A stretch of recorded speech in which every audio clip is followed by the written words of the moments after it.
1932 సంవత్సరంలో జరిగిన పూనా ఫ్యాక్ట్ ఒప్పందం ప్రకారం సెప్టెంబర్ 24వ తేదీ చీకటి రోజుని దళిత సంఘాలు ఆవేదన వ్యక్తం చేశారు.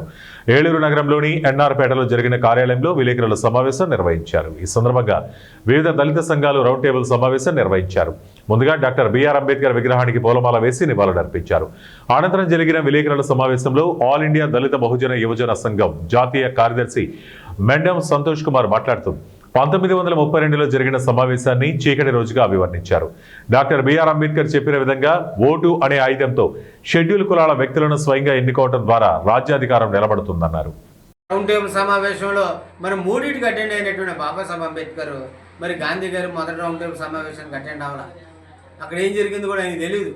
మరి బాబాసాహెబ్ అంబేద్కర్ రౌండ్ టేబుల్ సమావేశంలో బ్రిటిష్ వాళ్ళతో మాట్లాడినటువంటి మాటలనే ఆనాడు మీడియా మరి ఈ దేశంలో ఇప్పటి వరకు మనుషులకు మానవ హక్కులు లేవు, మానవ హక్కుల గురించి మరి బాబాసాహెబ్ అంబేద్కర్ మాట్లాడటం వల్ల మీడియా మొత్తం ప్రపంచానికి తెలియజేసింది. ఈ దేశంలో భారతదేశంలో మరి బ్రిటిష్ వాళ్ళ గవర్నమెంట్లో కూడా ఇంకా ఎస్సీ అనే కమ్యూనిటీని అంటరాని వాళ్ళగానే చూస్తున్నారని చెప్పి ఆనాడు పేపర్లో పత్రికాముఖంగా చరిత్రలో మనకు రాయడం జరిగింది. ఇది హిస్టరీ, ఇది చరిత్ర. మరి ఇదంతా బయటికి వెళ్ళగడుస్తున్నారు. బాబాసాహెబ్ అంబేద్కర్ని గ్రహించినటువంటి ఆనాడు బ్రాహ్మిన్స్ ఏదైతే బాబాసాహెబ్ అంబేద్కర్ సాధించి వచ్చినటువంటి కమ్యూనల్ అవార్డు ఏదైతే ఉందో ఆ అవార్డుకి అడ్డుకట్టేసి మదన్ మోహన్ మాల్ అప్పటికే ఏదైతే ఆగస్టు 16, 2032లో ప్రకటించినటువంటి ఏదైతే ఉందో దానికి గ్రహించినటువంటి మదన్ మోహన్ మాల్ టీము మరి గాంధీ ఎర్రబాటు జైల్లో నెహ్రూ చేస్తున్నటువంటి గాంధీని రెచ్చగొట్టడం జరిగింది. ఇట్స్ హిస్టరీ, నా మాట కాదు, ఇది చరిత్ర. ఇది దీన్ని గ్రహించి అయ్యా నువ్వు శుభ్రంగా జైల్లో మరి నువ్వు నిరహారదీక్ష చేసుకున్నావు, అక్కడ మన నుంచి ఏదైతే మనం అంటరానిగా వాళ్ళుగా చూస్తున్నటువంటి జాతి మన మీద పెత్తనం చేసే పరిస్థితి బాబాసాహెబ్ అంబేద్కర్ తీసుకొచ్చాడు. దీన్ని అడ్డుకట్టేయాలయ్యా, నువ్వు నిరహారదీక్ష. అందరికీ జై భీమ్. ఈరోజు ఆల్ ఇండియా అంబేద్కర్ యువజన సంఘం మరియు రాజ్యాంగ ధర్మ పరిషత్, అదేవిధంగా ఆల్ ఇండియా బహుజన మేధావుల వేదిక ఈ తరఫున ఈ రోజున ఇక్కడ మీటింగ్ పెట్టడం జరిగింది.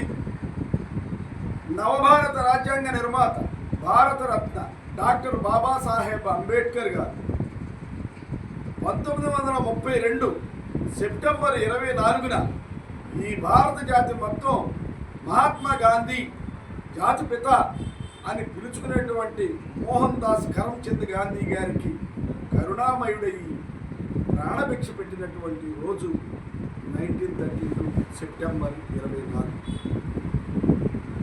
నిజంగా కనుక అంబేద్కర్ గారు ఒక మెట్టు దిగి వచ్చి ఆ రోజున పూనా ప్యాక్ట్ అంటే ఆ రోజు ఉన్నటువంటి కాంగ్రెస్ నాయకులు అందరూ కలిసి ఆయన్ని ఒప్పించి మీరు కనుక ఈ కమ్యూనల్ అవార్డును కనుక మీరు ఒప్పుకుంటే గాంధీ గారు ఆమరణ నిరాహార దీక్షలో ఆయన మరణిస్తాడు.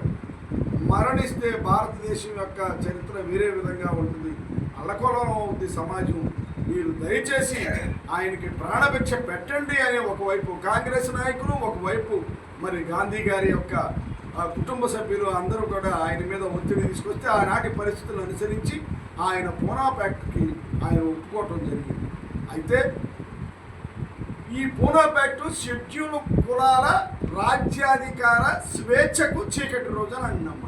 షెడ్యూల్ కులాల రాజ్యాధికార స్వేచ్ఛ, ఇక్కడ